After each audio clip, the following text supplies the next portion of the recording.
All right, folks, I am going to go over the last set of our notes, the very last page that I gave you guys that we haven't filled out yet. I gave those to you because I knew I was going to be here today. So there we go. We're going to go through these today. So the first thing I want you to do is look back at what we learned on Tuesday. We talked about electron configurations.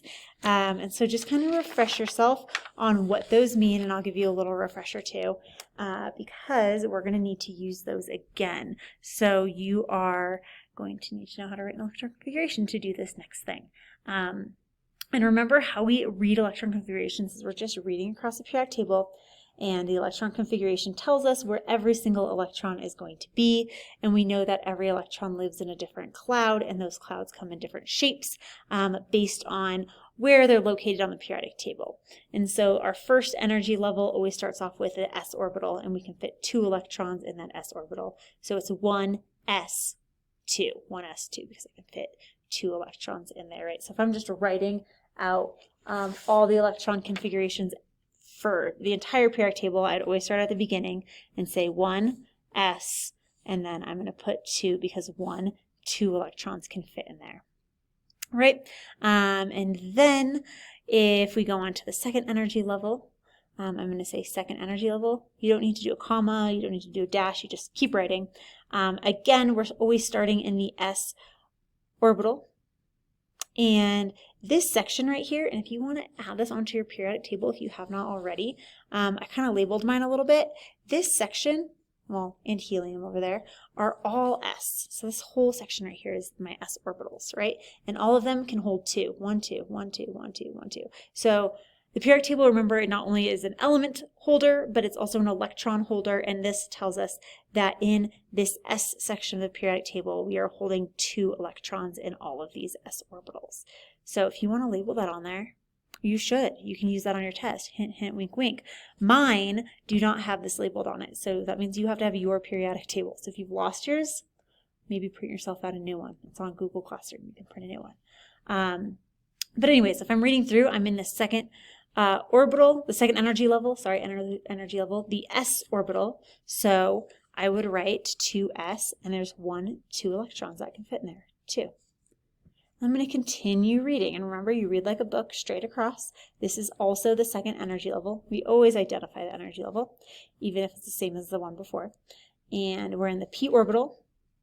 So we're in, these electrons live in these funny balloon looking, that's a balloon structure that we made. They live in there. And we can fit 1, 2, 3, 4, 5, 6 electrons in there. And my exponent represents the electrons. I can go to the next one. 3s, 1, 2. And then I keep reading across, and I'm in 3p. 1, 2, 3, 4, 5, 6. 3p6. I'm going to go down to the next row just so we can get to the d orbitals, just so you can see that in the transition metals. We go 4, fourth energy level, and I'm in the s orbital, so 4s, 1, 2. 4s, 2. And then, just like before when we were drawing our electron Bohr models, right, in the third energy level, when we go from 4 into the fourth energy level here, and then we drop down to the third, you're refilling or backfilling in that third energy level. We need to recognize that here. So we let everybody know that we are working in the third energy level, okay?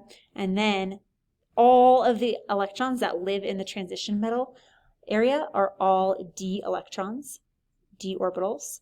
Sometimes we call this the d block because it's all the d orbitals. And we can fit 1, 2, 3, 4, 5, 6, 7, 8, 9, 10, which is what we said yesterday, right? The d orbital can hold 10 electrons, right? And they all are in these fun shapes. And then when you get to the end of the transition metals, we jump back up to energy level 4, and we're back into the p orbital again, and we can fit 1, 2, 3, 4, 5, 6. Let's say we were going to stop at arsenic here, and so I wouldn't put a 6 up here. I would put a 1, 2, 3, and this is the address for every single electron that is in arsenic. Okay, so that's my refresher for you, just how we write those. What I want you to do is, if you haven't finished this down here, in some classes we didn't finish, go finish. Make sure you have some of the right answers there. But we're going to go through how to draw a diagram of this. So we know how to say where they all live, but we're also going to write an electron diagram. And how you write an electron diagram is we actually show the electrons. And so we're going to show the electrons by first figuring out where are all of my electrons, right? So step one is you have to write that electron configuration. Okay, when we say that, that's the 1s2, 2s2, 2p6, et cetera, et cetera, et cetera. So you're writing your electron configuration. That's the first thing you're going to do. Then we are going to draw out our orbitals. And when we draw out our orbitals, we have a couple of rules. So we are going to fill our orbitals with electrons, and their electrons are arrows. So the arrows are going to represent electrons. And we know that in each of these orbitals, we can place 2 electrons, right? We love putting electrons in 2s, and therefore that's why we always draw them in pairs on our board models, right? Up here, I always drew my electrons in pairs, and that's because they truly are in pairs. So we're going to continue drawing them in pairs, and what's happening is we're drawing an electron arrow up and an electron arrow that goes down.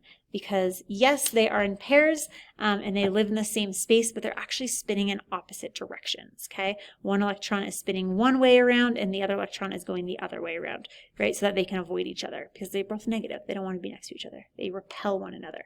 So we represent that by putting an arrow up and an arrow down, and each of these arrows represents each of these electrons, okay?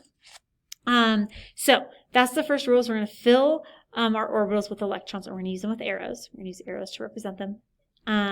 We're going to use the Aufbau principle, and if any of you speak German, you might know that an Aufbau is a type of house that they have in Germany. And in Germany, these houses, it would be like the oldest member in the family, maybe like your great-great-grandpa started building a house, your great-great-grandpa, right? So not your dad's dad, but his dad, he built the house. And then he had kids, and they wanted to extend the house so that the next part of the family could move in. So now this next story of the house is where your great-grandpa would live. And then we get to extend our house again, right? Because he has children and they want to live in the same house. So they're going to build up, and they're going to put your, I don't know, your grandpa, just your pa, he lives there. And so the idea of this is that you're always building from the ground, because here's the ground, up, right? You're building up. I can't start building way up here if I don't have a base. And that's the same rule for these electrons. Electrons are added one at a time to the lowest energy level first. And so the idea is that you're building up one energy level at a time, just like you're going to build up this house one story at a time, right? You can't start building the third story if you don't have the first and second story. It's not going to work. So that's the Aufbau principle based off of these houses. Then we have the Pauli exclusion principle, which means that each suborbital can hold 2 electrons with opposite spins, right? That's my up and down, okay? They're spinning in the opposite direction. That does not look like a T. There you go. And you don't need to memorize these, but you just need to know how they work. So I'm not ever going to ask you what's the Pauli exclusion principle. You just have to make sure your electrons are always being placed one at a time in the lowest energy level first, and then 2 electrons in the opposite spin. So they're never going to be the arrows going the same way. Next, we have Hund's principle, and his principle says that all orbitals need 1 electron before you fill the next orbital. Okay, so we're always trying to represent or give every electron as much space as possible before we start crowding them. Okay, and so that's Hund's principle. So here's my example, helium. And if you look the other day, we actually wrote the electron configuration for helium on our notes. So I'm just going to copy that down over here because we already did it. This is 1s2. Okay, and then I'm going to draw a picture of it. And my picture is that I have in my first energy level an s orbital. And we know that s orbitals, there's just one of them. Okay, so this line is going to represent my s orbital. And I know that there are going to be 2 electrons in my s orbital. So this is 1s. Ooh, that's an S. There you go. 1s. And I am going to place 2 electrons in there. One is going to spin up and one is going to spin down. And that is my electron orbital diagram for helium. Okay, so it's pretty simple. They get a little more complicated the farther along you go. So let's go to fluorine next. Fluorine, if we wanted to write the electron configuration, because again, the first rule is write the electron configuration. And I'm going to show you that. I'm going to actually write my electron configuration in a funny way. And you can do this too. You don't have to write it in a nice straight line. I'm going to get to fluorine. Well, you guys can't see that. Let's zoom out a little. I'm going to get to fluorine over here. You always have to start at the beginning. So 1s. And there's 2 electrons in my s orbital. And then 2 s, because I'm in the s orbital, there's 2 electrons, so 2. So 1s2, 2s2, and oh, you can't see this. Oh no, there you go. Okay, 1s2, 2s2, and as you can see, I'm building up, kind of like the house, right? I'm building up. So 1s2, 2s2, and then we got to keep reading across, so we're still in the second energy level, 2s2, but I'm going across over to fluorine. So 2p, 1, 2, 3, 4, 5. So the next thing I'm going to write on here is 2p5. Okay? And then I'm going to represent the amount of orbitals there are. And we know the first one, the s orbital, is just a single, there's only one single orbital. Right? One single orbital for all my s's. So this s orbital has one single orbital with 2 electrons in it. So I'm going to put an electron going up and an electron going down. Next, I have another s orbital. Well, again, s orbitals, there's just one of them, and they hold 2 electrons. So an electron going up and an electron going down. And then we get to the p orbital. In the p orbital, there's 3 balloon shapes. Remember, we talked about them going in the x, y, and z direction. So there are 3 like balloon shapes, and we stack them all on top of each other. But we're going to represent those 3 balloon shapes individually. So instead of us drawing these, again, we just make 1, 2, 3 lines. So 1, 2, 3 shapes, 1, 2, 3 lines. And now this is where we have to follow. All orbitals need 1 electron before we fill the next. This is where I'm going to put this rule into place. I've got 5 electrons that need to go on these 3 lines. Each line can have 2 electrons. So I'm going to start at the beginning. I'm going to put 1 electron, 2 electrons, 3 electrons. Okay, they're all going to get their own space first, right? This is just like your house. If you have a 3-bedroom house and you have, maybe there's like 3 rooms for you and your siblings, right? I grew up with, this is me, here's my sister Karen, unfortunate for her, her name's Karen, and then this is my sister Jennifer. We all would get our own room if we had this much space in our house. Now, if we happened to have another sibling, maybe a surprise sibling shows up, we're going to have to start sharing rooms, right? And I have more electrons. I need to start sharing my room. So electrons are always going to try to take their own room first before they start sharing, right? Just like you're probably going to do with your siblings. That's actually what happened with me and my sisters, right? There were 3 of us, but there were just 2 of us at first. So 2 of us had our own rooms, and then Jennifer showed up, and then Jennifer got her own room, right? And then me and Karen had to share. I do not understand. Why didn't she have to share a room? I should have got my own room. I'm the oldest. But can't complain now.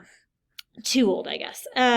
Okay, so 5 electrons. I'm going back to this. I've got 1, 2, 3. They're all in their own room. Now I have to start doubling up because I've run out of rooms, right? And when I say that, it's because this p orbital only comes in 1, 2, 3 spaces. So now I'm going to have to double up. So that's electron 4, and it's spinning the opposite direction, and electron 5, and it's spinning the opposite direction. And that guy just gets to keep having his own room. That's Jennifer. Lucky. Okay, I'll do one more example with you. This is sulfur. Sulfur, where are you? Sulfur is here. In energy level 3. And we are going to write our electron configuration for that. So I'm going to always start at the beginning, just like we did before, with 1s2. And I'm going to, again, build it up just like the house, 1s2. And I can also start filling, right? I know it's going to have 1 line with 2 electrons in it. All right. Then we're going to go to the next row, and we've got 2s2.